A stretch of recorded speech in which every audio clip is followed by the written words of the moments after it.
Good morning. Good morning. Ayan. So bago yung reflection natin para sa ating bisita ay salamat sa inyong pagparito. At welcome na welcome po kayo sa St. David of Wales Parish. First time? Yes, first time. And dahil first time, masaya dito sa Palalim. Sa ngalan ng Diyos, Ama, Anak at ng Banal na Espiritu. Amen. For the past sa simbang gabi, narinig po natin ang pagpapahayag ni Angel Gabriel kay Mary na siya ay gagamiting instrumento niya sa pagdadala kay Jesus sa kanyang sinapupunan. At sa planong ito ng Diyos sa kanila, lalo na kay Maria, kahit na siya ay naguguluhan, ay tinanggap niya pa rin ito. Sa atin halimbawa,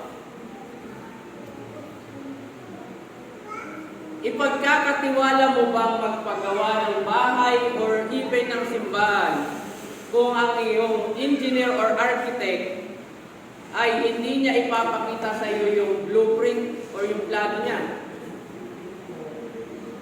Alanganin, hindi mo sasabihin yun, hindi mo kagad pagtitiwalaan yun. So hindi natin basta-basta pagtitiwalaan ng isang tao, like for example, kay engineer or architect, lalo na kung hindi niya ipapakita yung blueprint ng project. Pero si Maria, ito lang ang sinabi ng anghel sa kanya na kung saan ay ating babalikan sa verses 32 hanggang 33.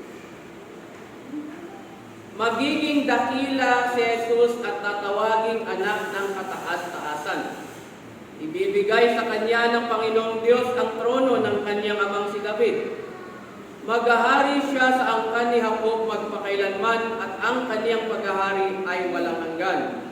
At sa verse 35, bababa sa iyo ang Espiritu Santo at lililiman ka ng kapangyarihan ng kataas-taasan. Kaya't banal ang ipanganganak mo at tatawaging anak ng Diyos. At sa sinabing iyan ni Angel Gabriel, ito lang ang naging response o tugon ni Maria. Ako'y alipin ng Panginoon, mangyari sa akin ang iyong sinabi. At yun na yun. Sa atin kaya, kung sa atin nangyari yun, sigurado ang daming ano? Ano nga kaya ang magiging kasunod nun? Kasi pagkatapos nilang mag-usap, ng anghel ay umalis na ang anghel. Si Mary at si Joseph, di ba si Joseph, balikan natin, ay nagkaroon din ng panaginip na siya ay magiging tatayong ama ni Jesus. Ay kasama, kagaya din ni Mary na maraming tanong sa kanilang isipan. Kaya may imagine natin na nung iniwan o umalis na yung anghel pagkatapos ng pag-uusap nila bilang mag-asawa, ay nagtatanungan na yan. Anong sinabi ng anghel sa iyo? Ito lang, yung sinabi niya. Wala na itong sinabi, yun lang. Kaya sigurado, that time sa kanilang dalawa ay talaga ang hirap mag-isip kung ano kaya yung susunod sa plano ng Diyos. Okay, tinanggap ko yung plano ng Diyos. Ano ngayon ang susunod? Walang binanggit ang anghel na sa iyong pagbubuntis, dito ka manganganak, ganito yung susunod na mangyayari. Walang detalye. Walang detalye binigay ang Diyos, pero ipinagkatiwala nila kay Mary at kay Joseph yung plano niya. At si Mary ay nagtiwala din sa Diyos.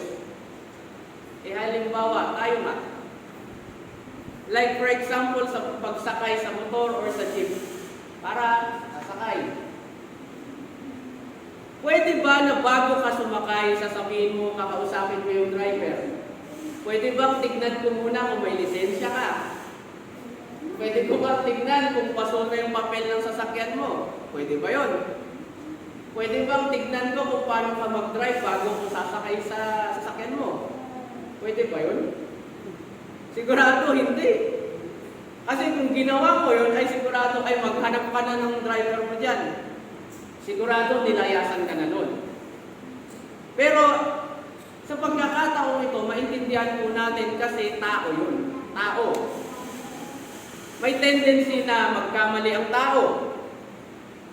Pero ang Diyos, pagdating sa plano niya, kapag sa Kanya galing ang plano, walang gusot, walang pagkakamali. Pero paano yun, Father? Paano yun, Buddy?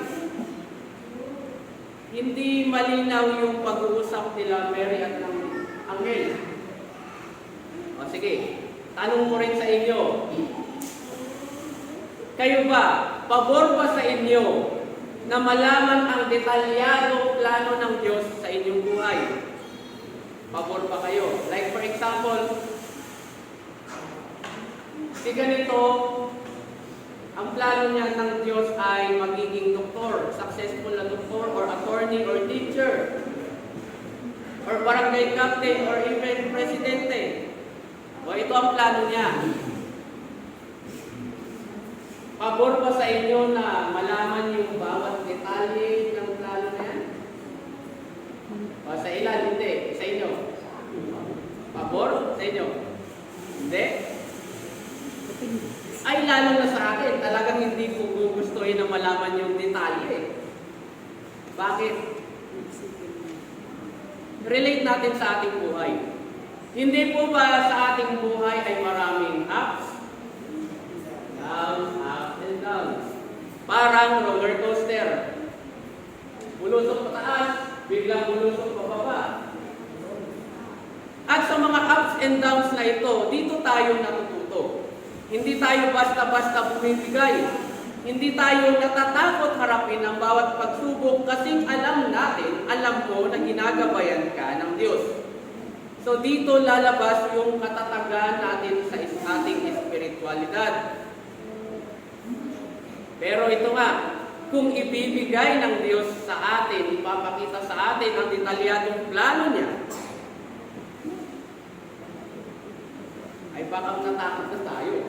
Natakot tayo or even, Lord, pwedeng makipagdebate pa tayo, baka pwedeng ganito na lang.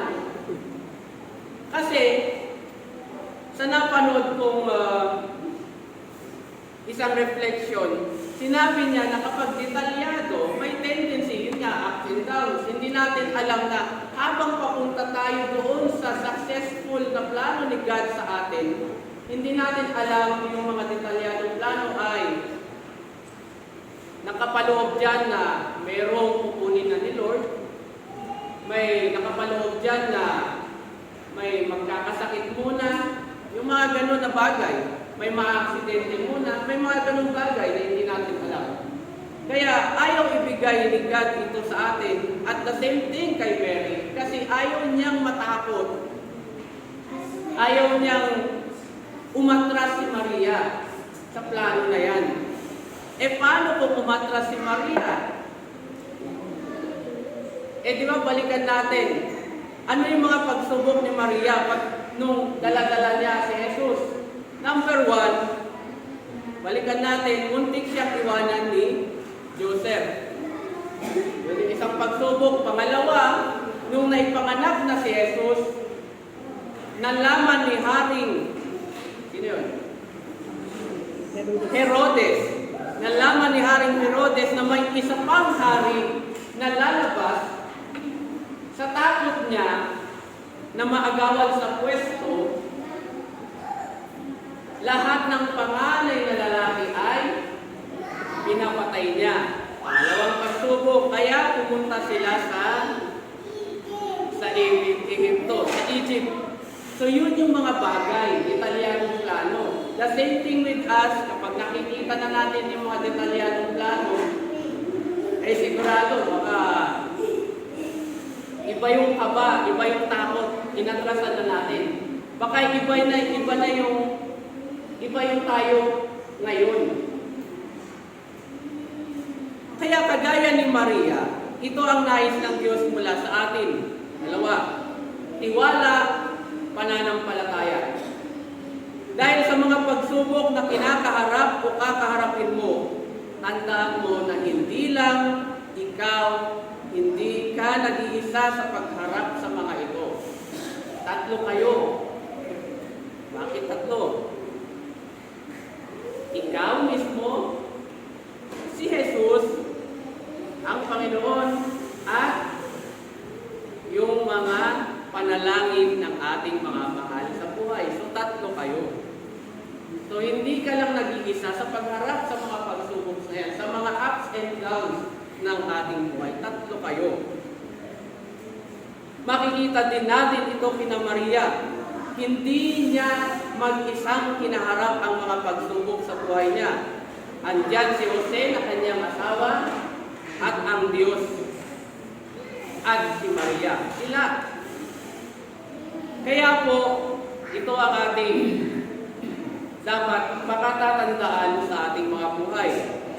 Anuman ang mga problema o pagsubok sa iyong buhay ngayon, tandaan mong ang Diyos ay palaging nakagabay sa iyo patungo sa pagtupad ng plano niya para sa iyo, para sa atin. Magtiwala at manampalataya sa ating Diyos. Isang mapagpalang araw at linggo sa ating lahat. Sa ngalan ng Diyos Ama, Anak at ng Espiritu Santo. Amen.